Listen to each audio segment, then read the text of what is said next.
all of this that you have watched, I hope that it has become a part of you, like you want to join this movement.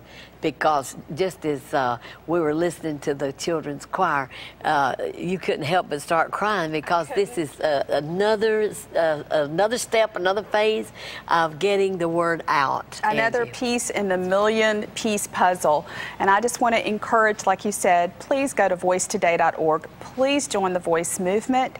You can join the movement by texting Voice Today to 90210. Just put 90210, and in the subject put Voice Today.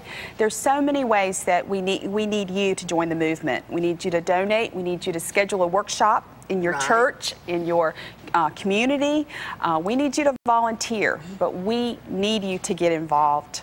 That's right, that's right. And I can tell you that she is passionate about it. And ever since that she started this, I've been knowing Angie, and she does not stop. She does not stop, non-stop. She is thinking and being creative about everything that she can possibly do to make a difference. We're talking about your children here. We're talking about your grandchildren.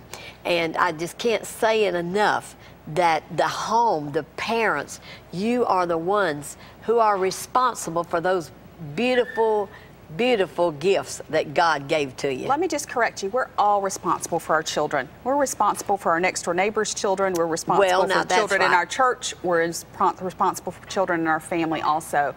But really, adults are responsible for children. And Jesus gave us that command in Matthew 18:5-6. So that's right. I'm glad you corrected that, because like you said, if we see that we suspect something is not right, you know, we just don't like the way the picture looks, you know, about this child and their environment or their attitude or ever how it's going on.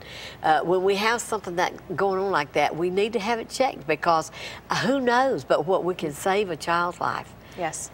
And there's just so many horrific things that happen now.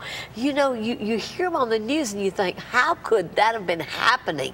And they find someone, you know, that has been locked up for years or treated like an animal for years. And it was a next door neighbor that never knew. I lived it. I know. I lived it. There were lots of teachers and babysitters and Sunday school teachers and people that knew that there wasn't something just wasn't right. And they looked the other way. Family members, aunts, cousins, they looked the other way. Yes. And they're very sorry today. And your perpetrator was in church every Sunday? He was not in church every Sunday. He only went maybe on Easter. So I can't say that he was in church. Okay. But he was an upstanding man in the community. Anyone would say he was a fine, hardworking man. And that's what a lot of our perpetrators look like, just fine people in the community. It's very difficult to identify them. And that's why we teach a class called the Grooming Mystery, which helps identify maybe some behaviors, because we cannot discern from appearances all the time, but we can look at behaviors. And we look at the Penn State case. That's a very classic case. People think that's unusual, but that's very classic.